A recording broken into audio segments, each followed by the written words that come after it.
Welcome back. Just had 5 minutes trying to get a former Sheffield Wednesday player in the studio, his surname right, and I still can't get it. Llera. Llera. Llera.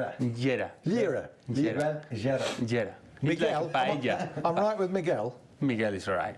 Okay. See, bit of lager. You can't get that wrong, can you, with the old lager? Miguel Angel Llera. Got a If thumb. you're writing a match report, it doesn't matter, because as long as you're typing it right, it doesn't matter, does it? It doesn't. Same for you, James. And as long as you say it right, with authority on the radio, it doesn't matter either. Everybody believes you. James Gregg joins us this half. Laura Jones will rejoin us. We'll ask her about her Sheffield Wednesday blogs. James Shield we can't get rid of. For the sake of balance, we need Sheffield United on the show here, and we'll have a bit of fun talking about everything. So what have you got? We will as well, obviously. I mean, you've touched on both the Football League clubs in the area, Sheffield United season all but over. I think it's now safe for me to actually say that. I said it weeks and weeks ago, and then at one point it looked like, you know, they were actually going to get themselves in the playoffs. Is it over? Come on, ask Is it? Come on, James. Is it over? Mathematically, no. Realistically, I won't be putting my mortgage on it. I have to. All right. Yeah. Win at Coventry. Couple of other results going the right way. And then the last day of the season is very interesting. You don't know, do you? You don't know. You don't know.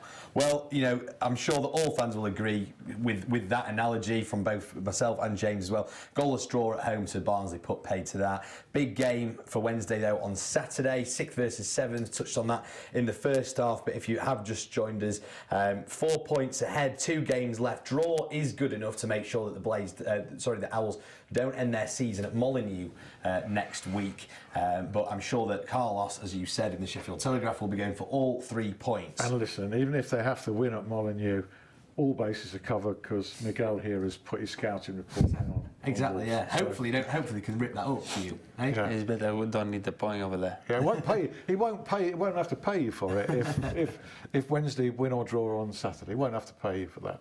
Absolutely. Well, so, you know, great fortunes for Wednesday. Wish them all the very best for this weekend and, you know, next weekend as well, and hopefully the playoffs. Gutted though for Hallam FC, 2-0 loss last night to Botsford Town in their playoff semi-final in Northern Counties East League Division 1. What a crying shame for them. Ryan Heinley's team, countrymen, late surge to get themselves in the playoffs and have just fallen short. Great season. I'm sure that they'll pick themselves back up, dust themselves down for next season as well. Ryan will not stay down for long, but I bet he's been unbearable to live with for the last 36 hours or whatever. He'll be gutted, absolutely gutted. Because he will. He really feels it in victory and in defeat. He's totally passionate and immersed in it. But he and the team deserve fantastic credit for the season and the entertainment they've provided. Correct as well. Shout out to the Ultras as well, which you mentioned last week as well. I got it wrong, by the way. They're from Sheffield University, not Sheffield Hallam University. Yeah. And I was taken to task about that because there's a great rivalry. You were straight all over it. Absolutely. Shows that there is someone out there watching. Certainly does. Tigers crowned champions last week, been saying that for weeks, but it's actually official. They'll be playing in National League 2 next year in Rugby Union. Fantastic achievement for them. Well, and the Sharks as well, with all this talk of playoffs and titles. Well, they're in the playoff semi-final in the British Basketball League. They play against Glasgow Rocks on Sunday at the English Institute of Sport. Get yourself down there, 4 o'clock, doors open at 3 o'clock. Cheer them on. Great to see them doing well as well.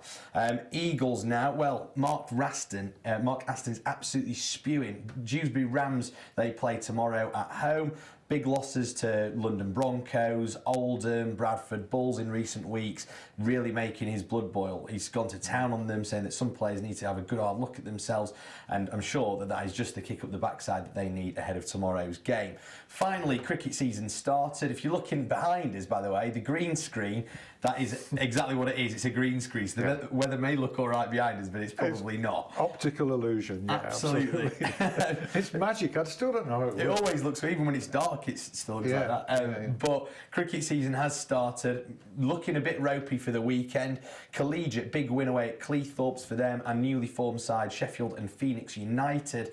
They lost at home to Wickersley. Those two sides play against each other at Abbeydale Park on Saturday. Big derby, Sheffield derby if you like. And if that's not enough cricket for you, by the way, Billy Root isn't playing on Saturday because he's actually in the Nottinghamshire squad for Sunday's game against Yorkshire, where, guess what, older brother Joe is playing. And I saw Joe earlier, and I said to him, if you're playing against your brother, what will that be like? He says, I won't be giving him any jip, but I'll be straight on to bowl if he comes into bat. So that could be very interesting. Right. See how that one pans out next week. I'm sure we'll have a full match report if those two brothers do play in that. And we'll finish off World Snooker semi-finals, of course, already underway. Marco Fu versus Mark Selby. Ding Junhui versus Al McManus. Great. I mean, it's anyone's, isn't it? Ding playing fantastic snooker. Looking forward to the final this weekend. Absolutely, and I've been riveted. You know, I virtually take a fortnight off with snooker. I cram all the work into 3 hours in the morning and watch the snooker in the afternoon. Fantastic. Great stuff. Thanks very much, and I really look forward to your report on the routes. I just and their pray to meeting goodness next that they week. both play. I hope that they both So play. the weather allows it as well. 'Cause Joe, a bit of insight as well. Joe actually says that he's played against his brother twice in sort of junior games and stuff, and he says he's got him out twice. So he says that he'll be going for a hat trick. And I said, "Will you actually?" And he said, "Absolutely, yeah. Definitely." Yeah. So look forward to that. Yeah, we'll get them in as well to talk about it. All right, of course. All right, James, thanks No very worries much at all, indeed. by the way. As if by magic, he's going to disappear and be Yeah. replaced by Laura Jones again. But a turn over here. Miguel, message from a good friend of mine, Paul Turner, during the interval, that his teenage daughter, Ellie, is delighted because you're her favourite player. Yeah, Now then, how about that? Still her favourite player? Well, I have people that's still thinking that I am his favorite player. I did my best for the team. I'm so proud for that. The good thing is when the fan realized that I did my best every game, then encouraged. I did everything that I had for the club. Was passionate every game that I did for the club, and the people realize of that. I feel very proud for them. No? You and Rita Johnson, for instance, among others, really connected with the support. There was that affinity, wasn't there?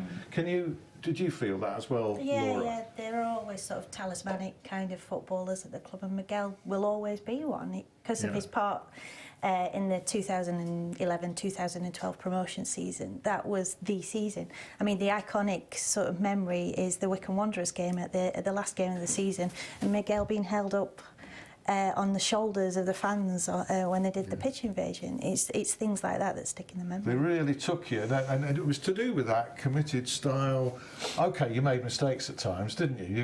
You could make mistakes with the best. Everybody made mistakes. But you were never afraid to. But you turned up with some incredibly vital goals. I don't think Wednesday fans think about that. I think as long as you put a shift in and that you are committed to the club. I mean, Jose Semedo's not the greatest player in the world, but the love that he has for the club and the love that the fans have for him, it's just clear to see. And I think Miguel is in that sort of category. That's a very good analogy. But those goals, I mean, for a centre-back or a defender, you would have noticed that, James. The number of times he cropped up late on, especially with important goals. Yeah.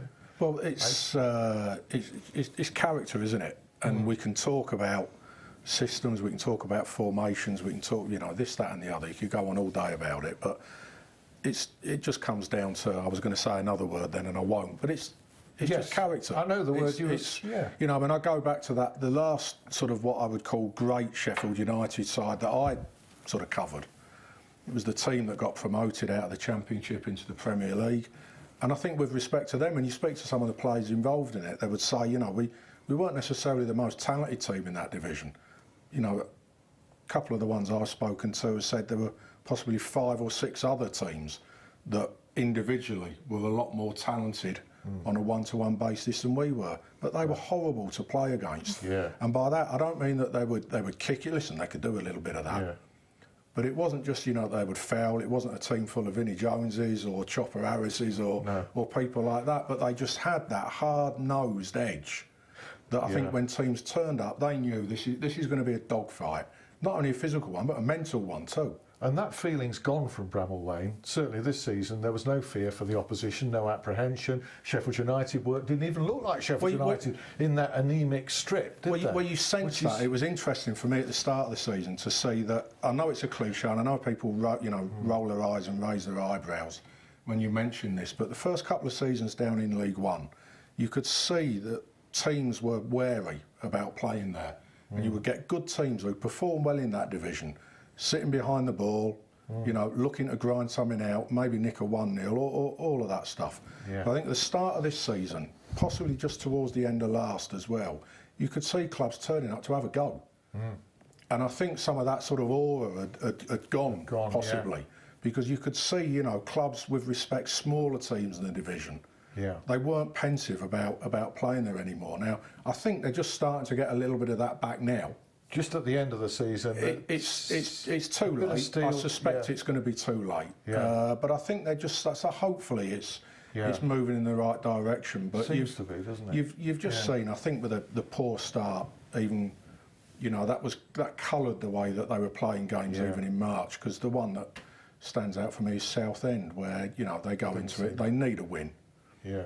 But because of what had happened in October, November time, was sort of dictating the way that they were having to play in that game, and it was a shame, but it just goes to show the importance of a good. Actually, I didn't think it was the worst performance I've seen. I watched that. It wasn't, but you saw towards at the end, you know, how results in October can influence performances in March, because had they been higher up the table, had they been in the playoff positions or the automatic positions, I suspect 1-1, they would have thought, listen, good result away from home. Yeah. Not the best, but we'll take that. But then suddenly towards the end of the game, you know, they're having to play with sort of 4 men up front. Hey, what did they do? To have a real go. Yeah. They knew they needed to win it, concede goals. And you can see goals, Sheffield United at Coventry on Saturday. And let's not overlook the fact Coventry have had a poor season as well, even a worse season. So, you know, not the only big club at that level. Yeah, they're not happy with Wednesday either this week, are they? Rita Johnson was in the crowd openly supporting Sheffield Wednesday at Derby. Yeah, and wearing a New Who shirt. Yeah. I know my son happened to be there, and I had his picture taken with Rita Johnson. So I've got, you know, within our, he doesn't live with us anymore, but you know, I've got the evidence. You know, put it like that. And okay, I mean, is that so bad? But you could understand Coventry fans perhaps not being happy with it. What do you think? Yeah. That he didn't go to their game, which was at Doncaster, Yeah, but I fully understand that the Coventry fans can feel accept. And it's true that Rida won't have a feeling with Sheffield Wednesday fan, but at the moment he's still playing. He's playing in another team. Everybody can do whatever he wants to do, but he belongs to other club at the moment. He's being injured for a long time. And it's a difficult situation. You have to keep your mind all the time. Did he flaunt it too much? I mean, obviously it's admirable that he's, you know, that he feels this towards a club, a connection, more than just taking a wage. You know, he feels more than that. I mean, I suspect what's coloured it for Raider, and I gather it might cost him a few quid in a Coventry coffee shop tonight as well, isn't it? I believe so. He'd offer to buy the Coventry fans a coffee and explain it. But do you know what? Listen, I mean, we know Sheffield Wednesday fans will play for Sheffield United, and you know, vice versa. I think what's coloured it for him is the fact that results at Coventry have gone south. You're right. And I think if they'd have been, it probably wasn't the wisest thing to do. I guess you know, you've got an obligation. If you're part of a team, you're at a club that's paying your wages. Perfectly happy for somebody to support somebody else. Personally, I don't really give a damn as long as they're doing the business on the pitch for that team. But appearances in the end are appearances. We live in an age when people are very easily offended. You know, I get that, but I just think, listen, if Coventry were 10 points clear at the top of the table, I don't think anyone at the Ricoh Arena would care. No, I've spoken to a few Coventry fans, and they're really not that bothered. They think it's just all been blown out of proportion. I think they just thought if he'd been a little more discreet about it, but then that was never going to happen when he's standing. The man's about 15 foot tall, so he's a man mountain. And Wednesday fans have been voting in droves for him to get the Coventry Player of the Year award, haven't they? Yeah. So so it's a very, very interesting story. Right, I've been promising that I would come back to you. Saturday's equation, Wednesday only need a point. Cardiff, having won with a last-minute penalty last week, got renewed hope. Win, and they could be right back in it. So, how are you feeling? What's your gut feeling? Weirdly confident, because normally I'm quite pessimistic where Wednesday are concerned. But I just think we only need a point, and that it could be a barrier to sort of, it's a bit more pressure because it's only a tiny little point, whereas if we needed to win both games, we might just go out and do it. Yeah. But I think we will. I just think we will do it against Cardiff. It's dangerous, isn't it? It's very dangerous. Play thinking that you need a point. I think that Carlos is doing really well this week. They keep the team safe. They keep the team like one normal week more for them. And I think that the player, they have enough experience for manage that kind of situation. All of them, they have a vast experience in game like that. I don't think it's going to be any different for them. But finger crossed, then everything will be sold out. Sheffield Wednesday fans will be full crowd Saturday. That's pretty important for the team, because if you realize, for example, the last night Atletico Madrid against Bayern Munich, Bayern Munich, when he had the ball 30 yards from Atletico Madrid goals, the fan was whistling to them. Yeah. Give everything for them, whistling to Bayern Munich. For something like that, have to be this game, because this game is, I don't remember really. I think that can be even more important than the game that we promoted against Wycombe that day. Even more important than that Wycombe game for you. Because that can make the difference. Yeah, and you feel that they will approach it in a normal way to go out and win. Yeah, I think forget that the point. They're gonna be. If you can forget. Yeah, if you get a point, you get a point, but you have to go for the 3 point. Yeah. You have to play for win. James and I have seen Sheffield United relegated in a match they only needed to draw. That was against Wigan. And had they needed to win it, I think they would have. I suspect they would have done, yeah. Yeah. But you could see there was a team there caught between a rock and a hard place. It didn't quite. There came a point in the game it didn't quite know what to do. Yeah. And ended up doing nothing. Yeah. And getting relegated. But we still probably got the wasn't the only safety net reason. of an extra game against Wolves. So I mean, it's not the end of the No, world. There's not still quite.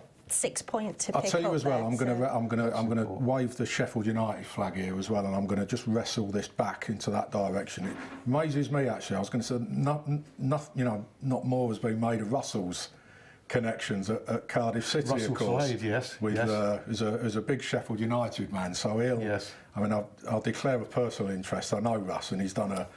He'll enjoy beating Sheffield Wednesday. There's no doubt if about he does. that. But Cardiff you know have what? still got that sort of thing from 2009 as well, because course. they still only Yeah. needed a point to get into the playoffs, and we Yeah. Yeah. And Wednesday did won that. it 1-0, Did them over, didn't we? and When there was nicked it, nothing to play and they for. lost they were out of the playoffs by about 1 goal on goal difference yeah, as a and result, then Preston sneaked something in, like didn't that. So there's a bit of revenge. Just before we come on to your coaching tool, and we're going to show a video of it, I'm just going to ask Laura quickly, how do you become a respected football blogger? I How don't do you know. do it? Yeah, I'm sure loads of people want to do what you do. And how did you do it? I just started writing. I had something I wanted to talk about. It was I did train to be a journalist, but then I got a proper job because I Which needed is? to pay my mortgage. Right, what's your proper I job? train police officers. So You train police officers? yeah, I write training packages for them. So and then I just started writing again when it was all around the Richard Keys. When they got sacked from Sky, I really felt I needed to say something about that. And then it went on from there. I carried on writing and more people started to follow and take a bit of notice. And before too long, I got a bit of a niche following. Yeah. And then the Star rang me up one day and said, would you come and start writing for us? So, A weekly column, well deserved, and thank it you. goes down very, very well. Thank you very much. No, really, it's essential reading, and I'm sure a lot of Wednesday nights would honestly say the same about that too. We're looking over our shoulder, aren't we, James? Yeah, we do all the time. And you've coped with the Twitter reaction, which can be terrible at times. well, Very you gave cool, me some can't good it? advice when I first started, but Right. not to read the comments section. Basically, don't look under the bridge for trolls. Yeah. So, The mute button's a lovely thing as well. It is. I apply that on articles that appear online. I don't read the comments. I just don't, and I'm really sorry if anybody puts kind comments. I'm sure there are loads of constructive ones, but I just don't read them, and that keeps you sane. It's strange, really. I don't get a lot of backlash. I half expected to you get... read them then? Yeah, no, not on the articles, but I mean, like on Twitter, you'd expect to be getting a lot of bombardment, but no, not really. Well, I read the Twitter comments, and by and large, there's a lot more good people out there, but far more. Thank you very much. We're going to look at something now, and you thought we'd forgotten it. We've only got 3 minutes left, but Miguel Llera here has adapted a coaching tool involving a coaching ball and elastic and all sorts of stuff. And we're going to have a quick look now at your teammate, well, isn't teammate, never was a teammate, but Marco Matthias demonstrating. Okay, let's have a look at that. Hello, my name is Marco Matthias, Sheffield United player, and I'm testing Llera sport ball.